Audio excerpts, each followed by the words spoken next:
Hello, everybody. It's Alessandro from Innovate with Impact, hashtag Small Relief. I'm here with Angela today. Hey, Angela. So good to see you again. Angela and I met actually quite a few years ago in New York, and she was our acupuncturist and then became a very close friend. It's always really nice seeing you. Thank you so much. So before we get started, I would love for you to quickly introduce yourself, yourself, your business, and what you've been up to. Okay. Well, I'm an acupuncturist. I'm an herbalist. I am a breathwork facilitator and now a holistic health coach. I've been doing some form of care since I was 20, so massage therapist for 24 years now. I've been a licensed acupuncturist for 14 years, studying it so it'll be 19 years total with school. Recently started doing holistic health coaching. Was studying that started that in January. So that was actually prior to COVID. And got a breathworks facilitation certification in December. So I've been kind of working on branching out of just being the acupuncturist and the herbalist prior to COVID, and then COVID hit. So yeah, I have a office in Venice Beach, California. I moved from New York and started my own practice. Worked for a few people here and there while I got adjusted to LA, and then about almost 2 years I've been in this particular office. And it was a good business. Everything was moving along, but it was still in its first year, year and a half. So we all know that a first year in business is always critical or crucial. And it was going really well. And I was looking forward to the next half of how I could start to change the business and, just start to move it around a little bit and change things up a little bit and free my own time up and maybe modernize my business a little bit. And then this hit. And that was an interesting moment. Yeah, no, absolutely. So what would you say are some of the major changes that have been happening? Of course, lockdown and, you cannot see clients, but, so what was your first train of thought? What was your first reaction, and how are you working with your clients? Well, my first reaction was don't panic. Good idea. Well, I mean, part of it was too, because nobody knew what was actually happening. I did some quick, because when you get on social media, the freak out was enormous, and everybody thought they knew what they were talking about, including people who have no understanding of immunity or anything like that.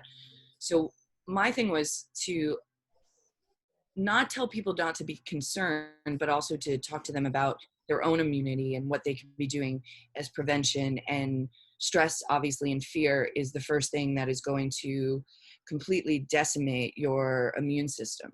Fear is notorious for that. So really where I think my role was just calming people down, talking to them about their immune system, talking about, because, again, everybody was like, well, take elderberry and take this and take that. And there's evidence of this. And meanwhile, it was so very new that nobody really knew what they were talking about. And there was information from China that people did not have because they're not herbalists. And unfortunately, in the United States, we've also gotten to the health and wellness industry, which now everybody's pushing herbal medicine on people, but they have no credentials to do so because it's not regulated here. Yeah. And I'm watching all this information coming out, and people are taking things that elderberry was actually dangerous if you had COVID. Okay. And wow. something that usually people take for their lungs. Yeah. To protect their lungs. In any other circumstance, it might have been okay, but because the information coming out, so I was quiet about certain things on social media because social media is a very weird place for sharing information in general.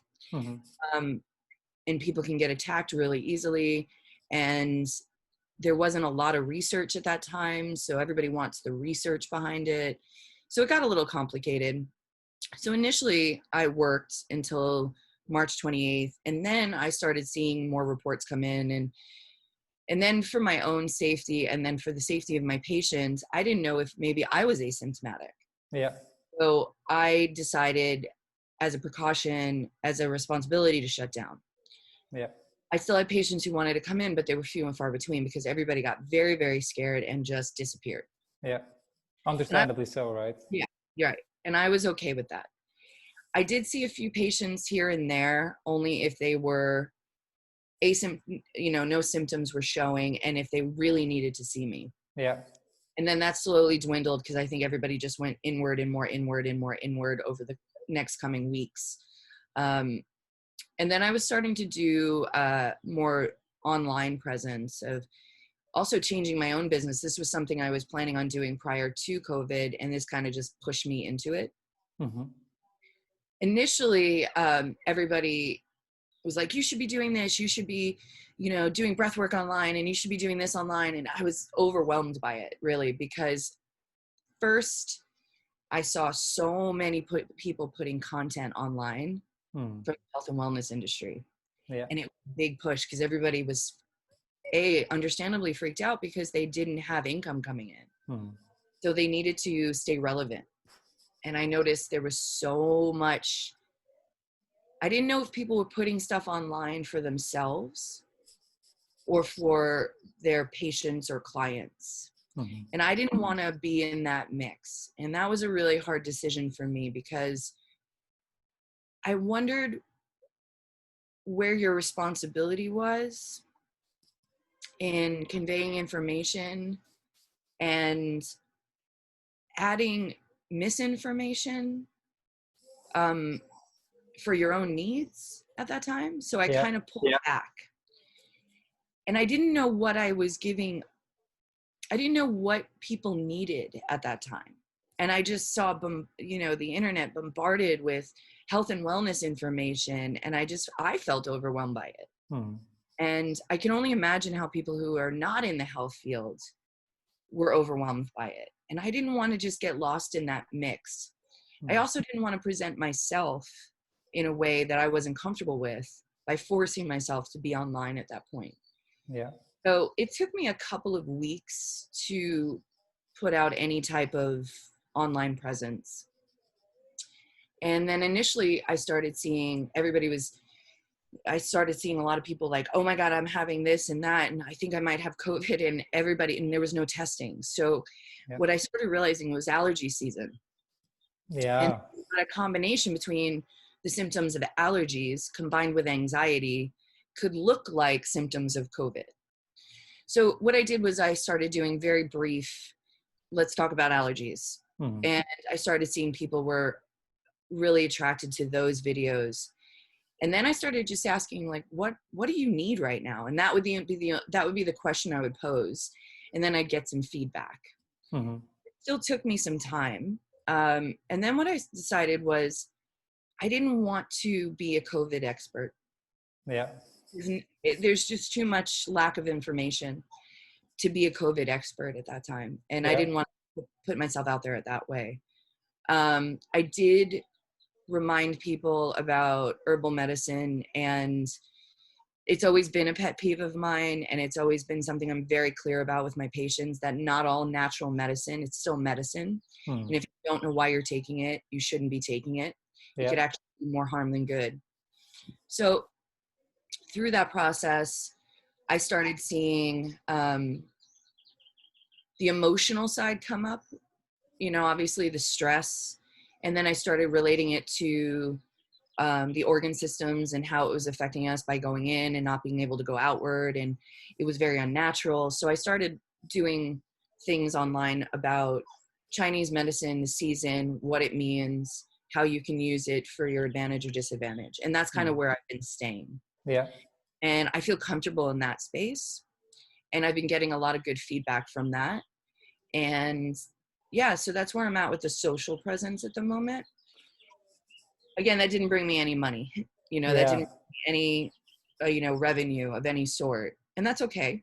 But it is a step into a direction that I was already headed.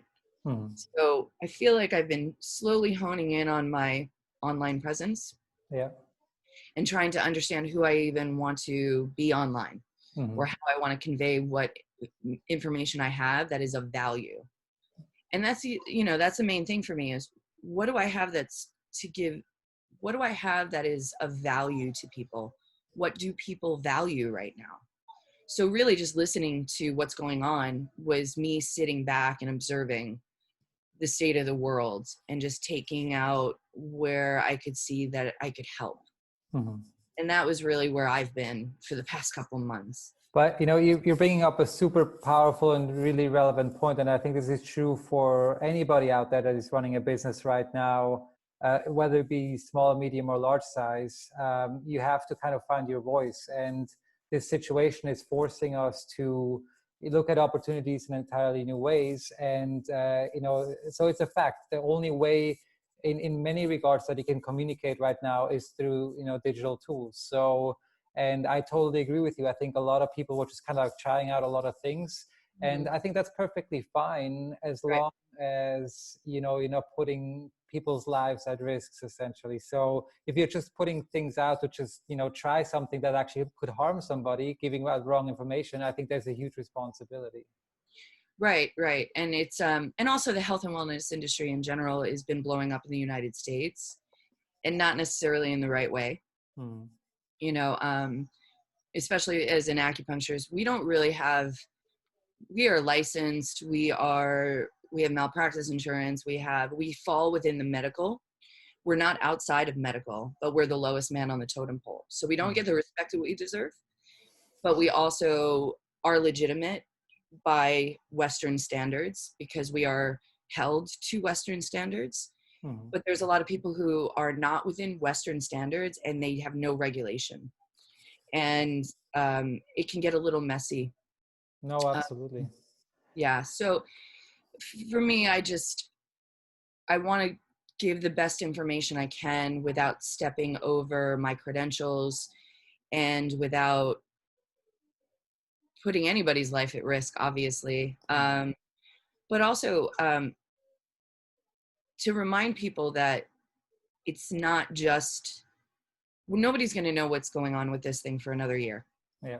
In my opinion, there's every day they come up with new information. And if you look at what we know now and what we knew 4 months ago, we've realized we've done a lot of things wrong.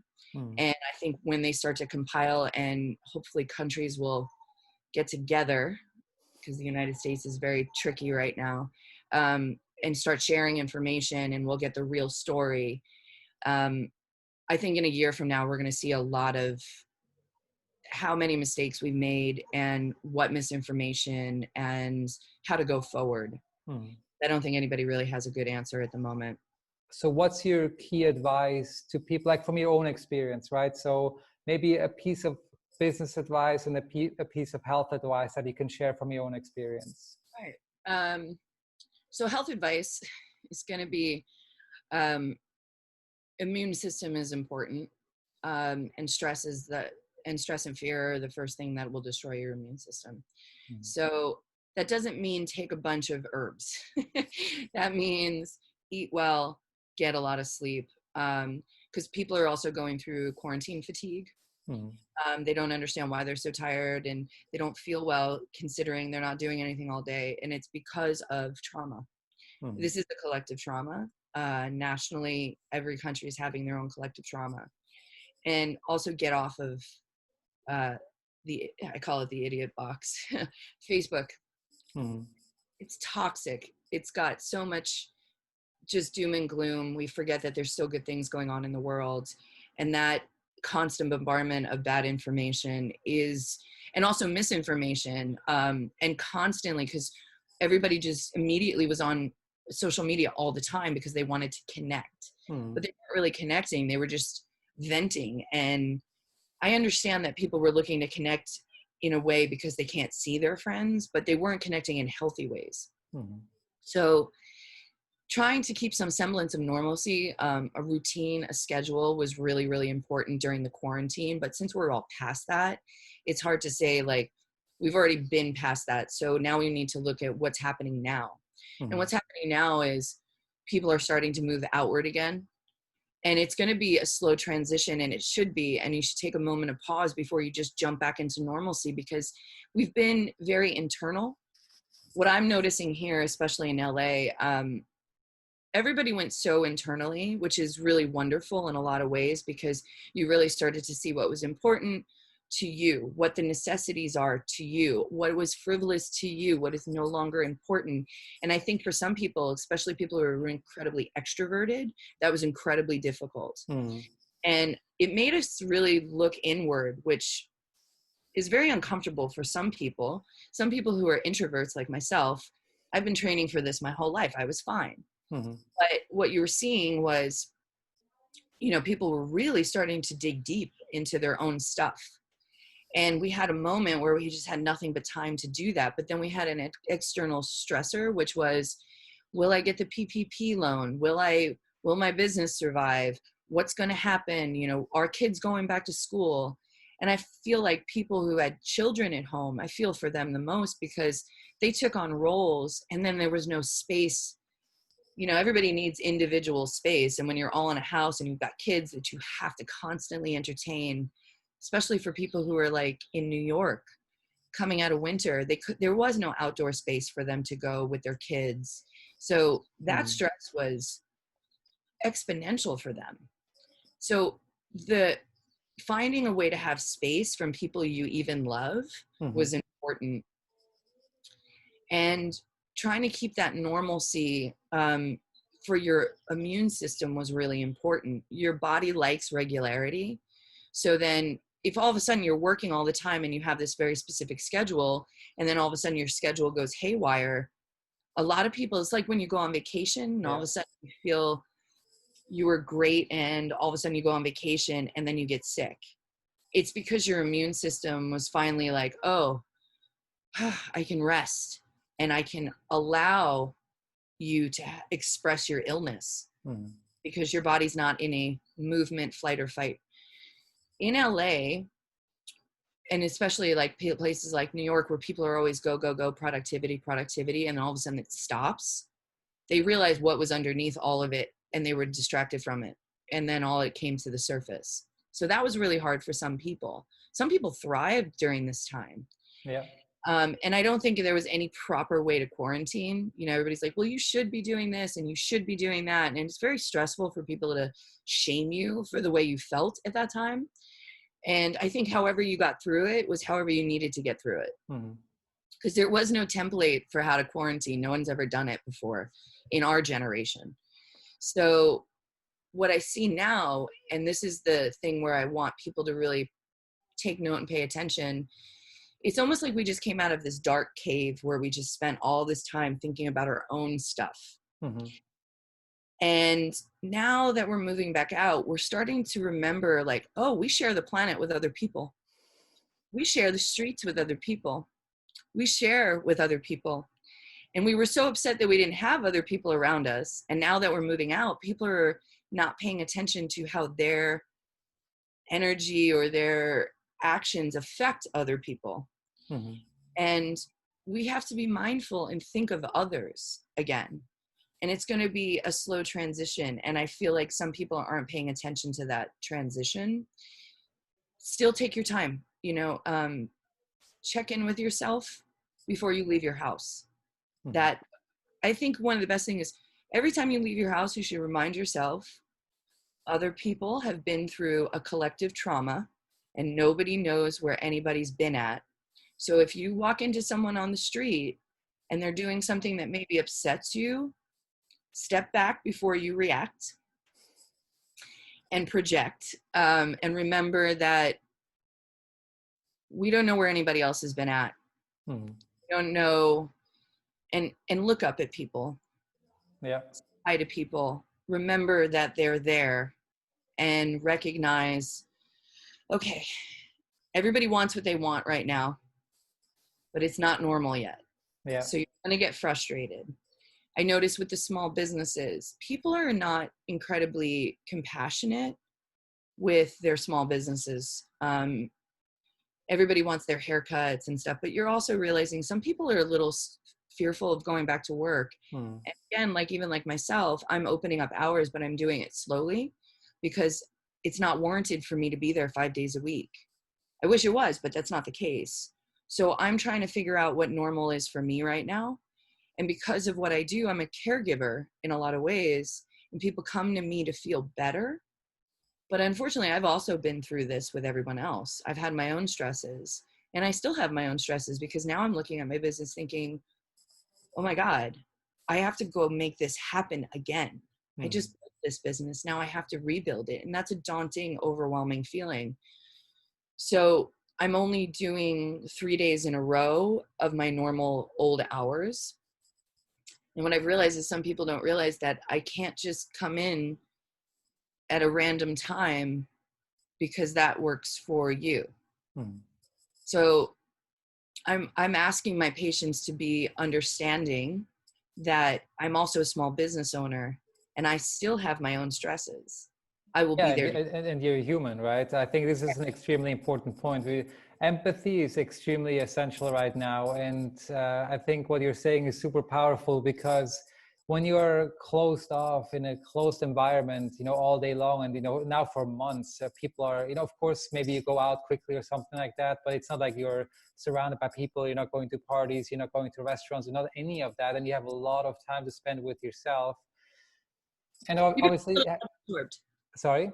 You become a little You self-absorbed. become self-absorbed, yeah, and you forget that people have feelings too. And then, like you said, maybe you are like, okay, I need a haircut, or I want to go to a restaurant, but obviously, these places are run by people, and they are, sometimes suffering as well, or maybe they have a loved one that is suffering, and so there's a lot going on there. And I think it's extremely important to, more than ever right now, take care of each other and be there for each other. And what I also, so this is something that I see throughout all the interviews that I've done.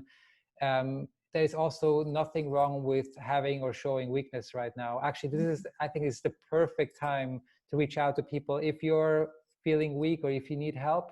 And if you're not, then reach out to people that, think that you think they might need help. It's really, I think, a time to be there for each other. Absolutely. I mean, it's collective, right? Like we keep saying like we're in this together, but that's the thing we need to remind each other, because it became very political too, especially here in the States, and it's actually caused even more division. And there's even more division happening every day in a different way. The United States especially, we've been through so much in the past 4 years emotionally, that everybody has fatigue and everybody's sick of each other. It's really sad. And this is just, I feel like we've hit the apex of how much we can take, because the virus became political. And now you got people pinned against each other in different ways that were even on the same side before the virus. And now there's fractions in that. So ideally, everybody in the United States is at a level of just emotional fatigue and trauma that is adding the fuel to this.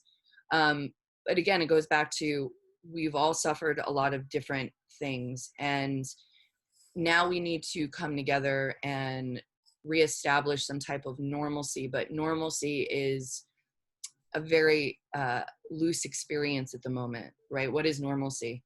It's the new normal. We don't know yet. We don't even know yet.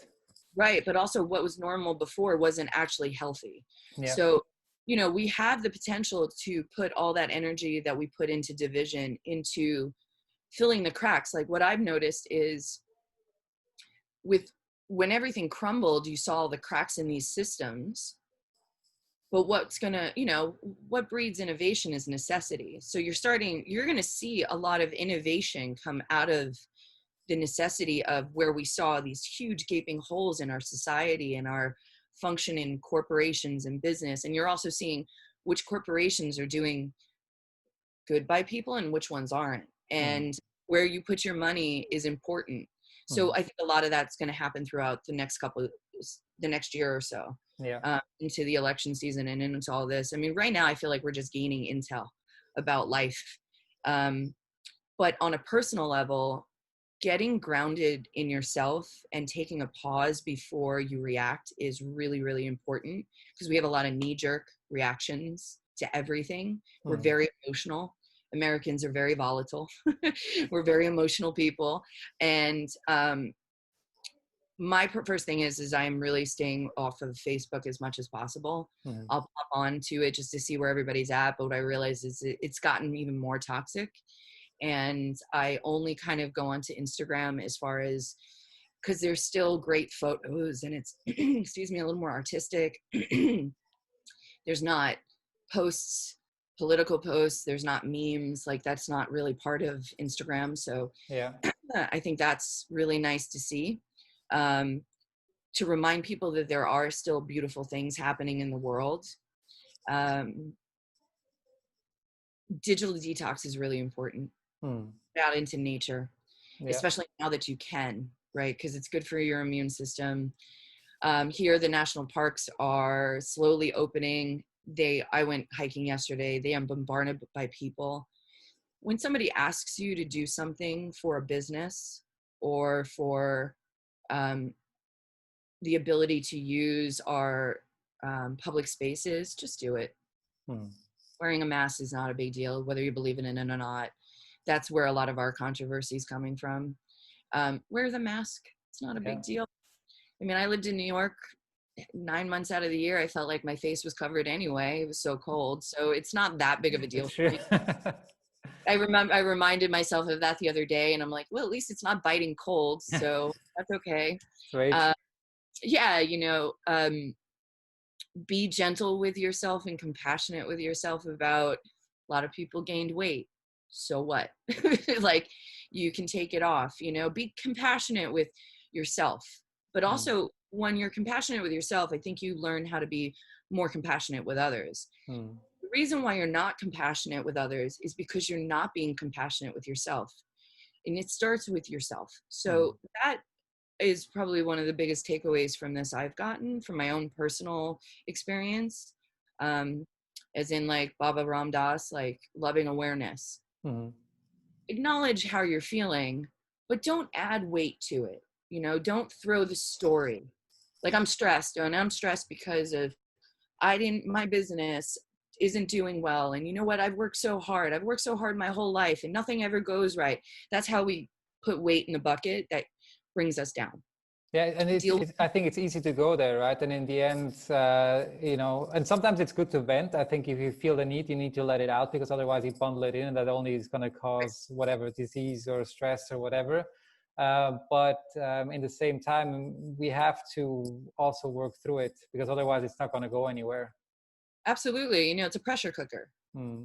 But you have control over the story of how much you put weight into it. You deal with things as they're happening now and not put a past story on top of it. It doesn't get as weighty. And then you can get grounded a little easier, and then, okay.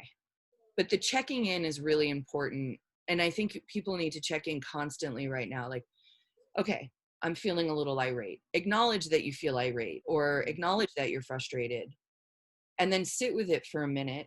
Express that to yourself. Understand that you're frustrated. Okay.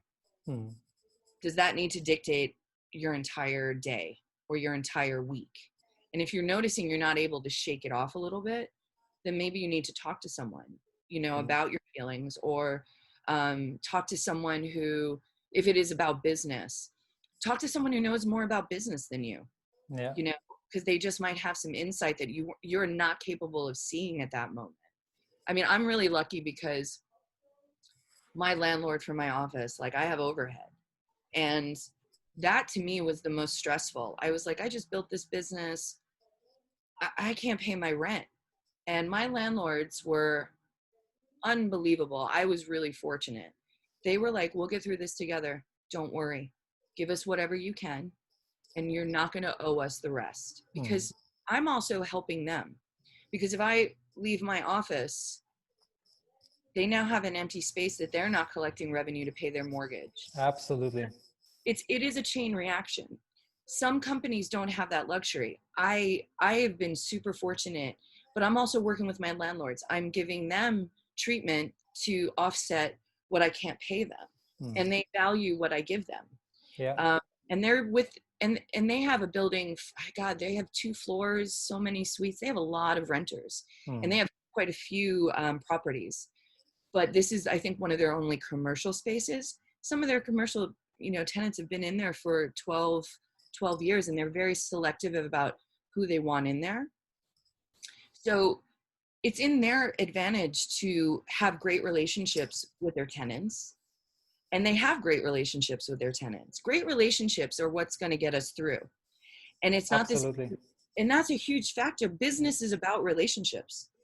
And those who have good business relationships will, I think, survive this more than those who have contentious, just need money. Yeah, You know, because and you're in it together. I think the businesses that are helping, not only businesses, but individuals that are helping each other out right now, you will not forget about this so quickly. But the businesses that are taking advantage right now or trying to whatever hold something that is not supposed to work out and at all costs, that will also not be forgotten. So I think it's extremely important to remember that, and that we're in it together and that we help each other out. And I think this is a really important statement right now. The amazing thing about you is, and this is what I always admired about you, you have so much to offer and so much to give, and you're so knowledgeable and you have so much talent, and you definitely have a very strong value proposition that a lot of people can also draw from. But I also hope, of course, that you take good care of yourself. I think that's super important right now. thank you. Thanks for Okay. having me. I'll talk Thank to you you soon. so much. Ciao.